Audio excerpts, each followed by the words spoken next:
സമയം കൃത്യമായി എപ്പോഴാണെന്ന് ഓർമ്മയുണ്ടോ? ഒരു 11:30 കാണും. 14-ാം തീയതി അല്ലേ? ആ അതെ. ഞാൻ നോട്ടെ.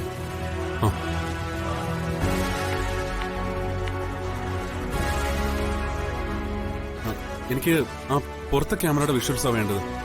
അവിടെ വെച്ചാ ഞാൻ അർച്ചനെ കണ്ടത്.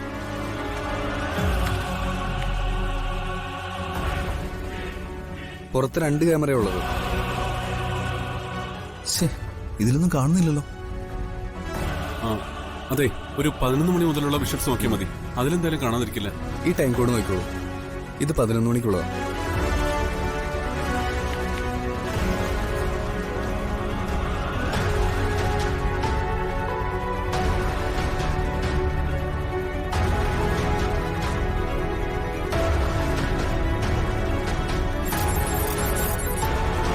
അല്ല, ഇതെന്താ ഇങ്ങനെ? അത് ആ സമയത്ത് ഈ ക്യാമറകൾ റെക്കോർഡായിട്ടില്ല. റെക്കോർഡായില്ലേ? അതെന്താ അങ്ങനെ? അതെങ്ങനെ എനിക്കറിയാൻ പറ്റും? ചിലപ്പോ ആ സമയത്ത് സോഫ്റ്റ്വെയർ കംപ്ലൈന്റ് ആയി കാണും.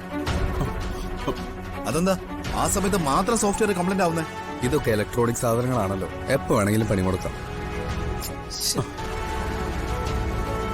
എന്ത് പറ്റി? കഴിഞ്ഞില്ല ഇതുവരെ? ഇല്ല സിസ്റ്ററെ, ആ സമയത്ത് ക്യാമറ റെക്കോർഡ് ആയില്ലെന്നാ ഇയാള് പറയുന്നേ.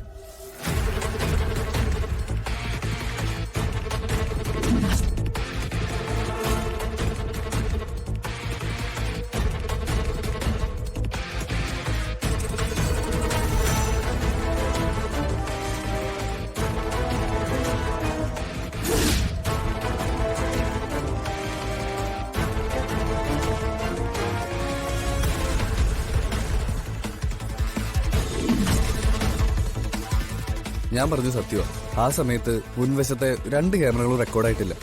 അതെ, ഒന്നുകൂടെ നോക്കോ. ചിലപ്പോ വേറെ ഏതെങ്കിലും ക്യാമറയിൽ വിഷ്വൽസ് കാണും. ഇതിനകത്ത് ഇനി എന്തു നോക്കാനാ സാറേ? ക്യാമറ റെക്കോർഡായില്ലെങ്കിൽ പിന്നെ ഒന്നും ചെയ്യാനില്ല. എന്നാ അതിനു മുമ്പുള്ള വിഷ്വൽസ് ഒന്ന് കാണിച്ചേ.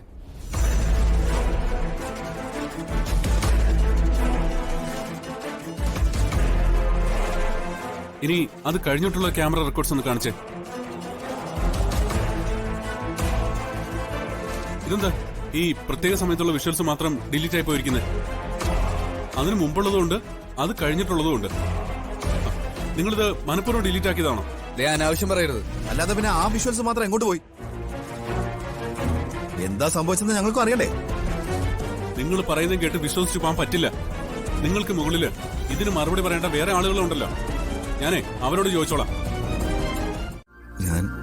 ഞാൻ ആലോചിക്കുകയായിരുന്നു, ദൈവം എന്തൊരു ക്രൂരനാണ്. ഒരു മര്യാദയില്ലാതെ ചിലപ്പോ നമ്മളോട് പെരുമാറിക്കളയും. അങ്ങേര് വിചാരിച്ചിരുന്നെങ്കിൽ ഏട്ടത്തെ ഇന്നലെ സച്ചിന് തന്നോടായിരുന്നു. എടാ, എനിക്കിപ്പോ ഒരു നിരാശയില്ല, മറിച്ച് കൂടുതൽ പ്രതീക്ഷ തോന്നുന്നത്. പ്രതീക്ഷയുടെ ഒരു പ്രകാശം ഇപ്പോ ദൈവന്റെ മുന്നിൽ കൊണ്ട് തന്നില്ലേ? ഒരു നോട്ടം മാത്രമാണെങ്കിലും ഞാൻ അവളെ ഒന്ന് കണ്ടില്ലേ? സച്ചിയേട്ടാന്ന് വിളിച്ച് അവൾ എന്റെ പിന്നാലെ വന്നില്ലേ? ഇനി എന്റെ മനസ്സ് തളരില്ല. കാരണം അർച്ചന എന്റെ കയ്യെത്തും ദൂരത്ത് ജീവനോടെയുണ്ട്. അവൾ എന്നെ തിരിച്ചറിയുന്നുണ്ട്, സ്നേഹിക്കുന്നുണ്ട്. ആ ഉറപ്പാ ഇവിടെ വെച്ച് ദൈവം എനിക്ക് തന്നത്. ഇനി അർച്ചന എവിടെയായാലും ഏത് സാഹചര്യത്തിലായാലും ഞാൻ കണ്ടെത്തും. എന്റെ ജീവിതത്തിലേക്ക് മടക്കി കൊണ്ടുവരികയും ചെയ്യും.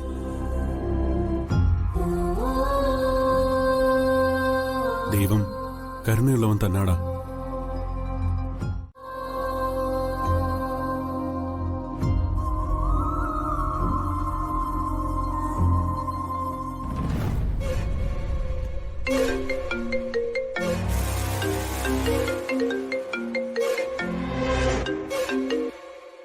ഞാൻ പറഞ്ഞ നിങ്ങൾ മറന്നുപോയോ?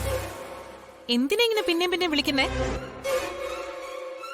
അവനെ ജയിലിൽ അടച്ചിട്ട് നിങ്ങൾ ഇനി എന്നെ വിളിച്ചാ മതി. അയ്യോ മേഡം, ഫോൺ വെക്കില്ലേ? വേറൊരു പ്രധാനപ്പെട്ട കാര്യം പറയാനാ വിളിച്ചത്. എന്ത് കാര്യം? ഒരു വലിയൊരു അപകടമുണ്ട് മേഡം, അത് പറയാനാ വിളിച്ചത്. എന്താ അപകടം? അമ്മാവിന്റെ കേസിലെ നിർണായകമായ തെളിവ് അയാളെ വെടിവെച്ച് ആ തോക്കാണ്. അതിന്?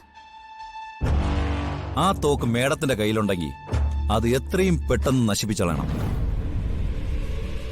ഇല്ലെങ്കിൽ അത് മേഡത്തിന് തന്നെ കുരുക്കാവും.